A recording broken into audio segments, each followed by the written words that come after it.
अब आप सोचेंगे कि ऐसा क्यों? ऐसा इसलिए है कि जब भी यहाँ पर कटिंग की जाती है कॉलर नेक के शोल्डर की, तो लोगों को ये शिकायत होती है कि बैक का जो शोल्डर है ये फ्रंट पर आकर एडजस्ट नहीं होता, यहाँ पर खिंचा हुआ सा निशान आ जाता है। बिस्मिल्लाहिर्रहमानिर्रहीम, अस्सलाम वालेकुम रहमतुल्लाहि बरकातहू। It's fancy dress YouTube channel में आपको खुश आमदीद। शर्ट कॉलर कुर्ती बनाने के लिए हमने ये शनील फैब्रिक लिया हुआ है। आप देखें, इसे हमने फोल्ड करके फैलाया हुआ है। ये इसकी चौड़ाई है और ये लंबाई है। फ्रंट पार्ट को हमने बैक पार्ट से 1.5 इंच छोटा रखा हुआ है, आप यहाँ देख सकते हैं। एक चीज और आपको बताना चाहेंगे कि जब भी आप शनील फैब्रिक में कुर्ती या प्लाजो या कोई भी चीज बनाए तो एक चीज का खास ख्याल रखें, इस पर हाथ चलाकर देख लें, जिस तरफ स्मूथली हाथ चले वो साइड नीचे की तरफ रहेगी, और जिस तरफ हाथ रुक रुक कर चले वो साइड ऊपर की तरफ रहेगी, क्योंकि ये उल्टी साइड होती है। स्मूथली साइड जो नीचे की तरफ जा रही है, इसको नीचे की तरफ करने से फैब्रिक में काफी प्यारी सी शाइनिंग आती है और लुक बहुत अच्छा आता है। तो इस चीज का आप खास ख्याल रखिएगा। शर्ट कॉलर कुर्ती का मेजरमेंट हम आपको बता दें, इस कुर्ती का शोल्डर 16 इंच होगा, आर्मोल 8 इंच होगा, इसकी चेस्ट 21 इंच यानी टोटल 42 इंच बनेगी, वेस्ट 19 इंच टोटल 38 इंच की होगी, स्टमक 21 इंच 42 इंच होगा, और इसका दामन 21.5 इंच यानी 43 इंच होगा। लेंथ 40 इंच की होगी। इसमें नेक की जो माप होगी उसकी फ्रंट नेक में 3 इंच की लेंथ रहेगी और इसकी चौड़ाई 2.5 इंच होगी।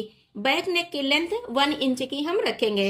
इसी माप पर इस कुर्ती की कटिंग करेंगे। सबसे पहले हम फ्रंट पार्ट पर मार्किंग करेंगे। हमारे इस कुर्ती का शोल्डर 16 इंच है, 16 का हम हाफ करेंगे तो ये आ जाएगा 8 इंच।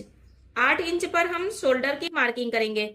देखिए यहाँ पर ये 16 इंच जो है ये नॉर्मल कुर्ती होती तो फिर इसे हम 15 इंच यानी 7.5 इंच पर मार्किंग करके इसकी स्टिचिंग करते, पर ये 16 इंच है, इसमें 1 इंच प्लस किया गया हुआ है क्योंकि ये शर्ट कॉलर कुर्ती है। और हमेशा ध्यान रखिए, शर्ट कॉलर कुर्ती में हाफ इंच से 1 इंच तक शोल्डर ज्यादा किया जाता है, क्योंकि कॉलर की तरफ शोल्डर पकड़ता है, इससे शोल्डर चढ़ सकता है और चढ़ा हुआ शोल्डर कभी भी प्यारा नहीं लगता। इस बात का खास ख्याल रखिएगा। तो यहाँ 16 इंच शोल्डर लिखा गया है, यानी इसमें 1 इंच प्लस करके लिखा गया है, तो ये 8 इंच पर हम शोल्डर की मार्किंग करेंगे।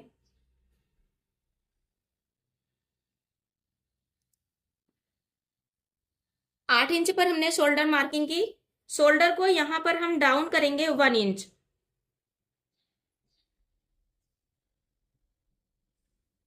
अब इस मार्किंग से आर्मोल की मार्किंग करेंगे। आर्मोल यहाँ 8 इंच है, तो देखिए फ्रंट और बैक में आर्मोल में हम चेंजिंग करेंगे।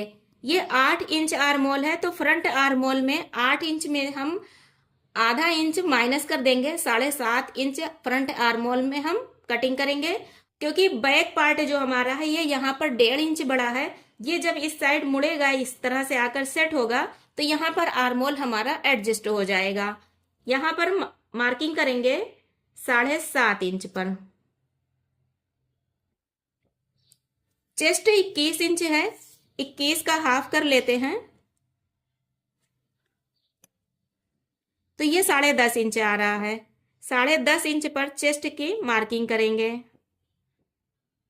अब यहाँ पर आर्मोल की मार्किंग करेंगे। आर्मोल की मार्किंग करने के लिए फ्रंट पार्ट में इस लाइन से जो हमने ये सीधी लाइन खींची है, यहां से 1 इंच अंदर की साइड मार्क करेंगे। इसे ऊपर की लाइन से मिला देंगे।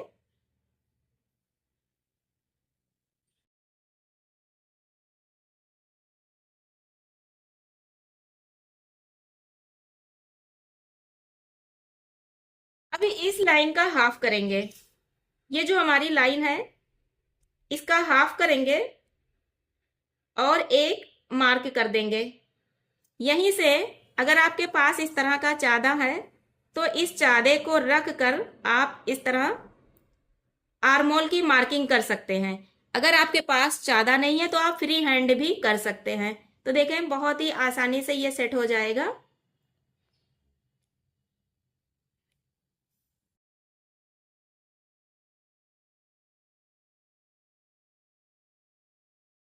नेक की मार्किंग करेंगे तो नेक की जो चौड़ाई है वो हम रखेंगे 2.5 इंच और नेक की लंबाई फ्रंट पार्ट में हम रखेंगे 3 इंच। इस लाइन को यहां से मिला देंगे।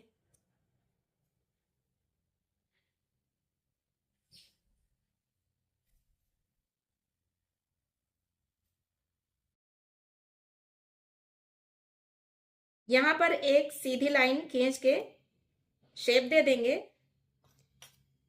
जब भी मार्किंग की जाए कॉलर नेक की, तो यहाँ पर जो शेप दी जाती है ये इसमें गहरा गोल गला नहीं काटा जाता, बिल्कुल हल्का सा थोड़ा लंबाई पर नेक की मार्किंग की जाएगी। देखें इस तरह। अब यहाँ पर जो खास बात हमें आपको बताना है वो है यहाँ की चेन मार्किंग को हम ऊपर की साइड उठा लेंगे। ये 2.5 इंच की जो मार्किंग है इसे हमने ऊपर की साइड उठा लिया। इस मार्किंग को भी हम ऊपर की साइड उठा लेंगे। ये आ गई। पर यहाँ पर हमें चेंजिंग करनी है। वो क्या करनी है, हमने 8 इंच पर शोल्डर फ्रंट का बनाया था, बैक का शोल्डर हम 8.5 इंच पर बनाएंगे। 1/2 इंच की चेंजिंग यहाँ पर आएगी इस तरह। और बैक जो नेक है, फ्रंट नेक हमने कितने पर बनाया, 2.5 इंच पर, तो इसे हम 2.25 इंच पर बनाएंगे।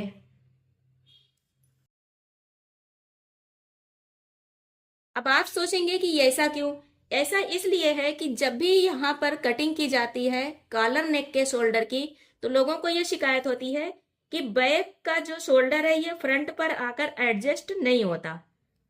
यहाँ पर खिंचा हुआ सा निशान आ जाता है। यहाँ पर जो खिंचाव आता है उसका कारण यही है, यहाँ पर आधा इंच का ये गैपिंग होना चाहिए, जो कोई नहीं बताता है। तो इस बात को आप ध्यान में रखिएगा कि यहाँ पर आधा इंच की गैपिंग होनी चाहिए। यहाँ से 1.5 इंच ऊपर की साइड हम मार्किंग करेंगे।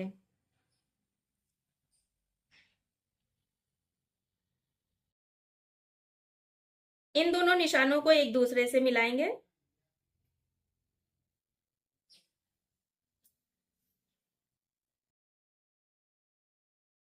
अब यहाँ पर हमारे चेंजिंग आएगी, क्योंकि यहाँ इसे मिलाना है इसके साथ। तो देखिए इसे हम कैसे मिलाएंगे, इन दोनों का मिड पार्ट लेंगे।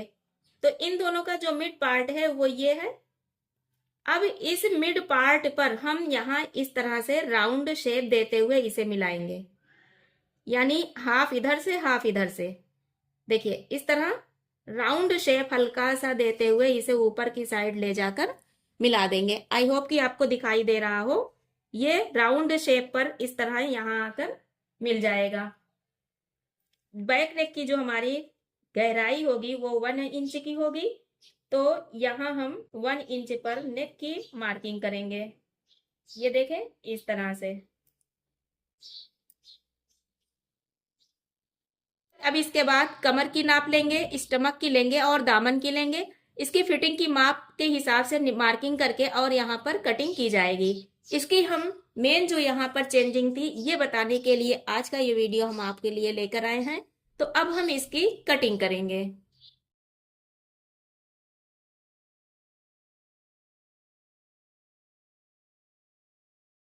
आप ध्यान दें, ये बैक पार्ट जब अब यहाँ पर हमारा आकर सेट होगा फ्रंट पार्ट पर, तो ये बहुत ही आसानी से आकर इस तरह से सेट हो जाएगा।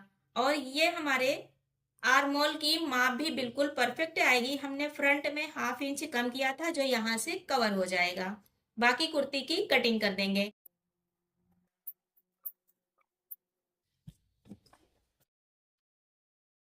वीडियो पसंद आया हो तो प्लीज़ इसे लाइक ज़रूर करें और स्टिचिंग करने वालों में इसे शेयर भी करें। फिर मिलते हैं नेक्स्ट वीडियो में। तब तक के लिए अल्लाह हाफिज़।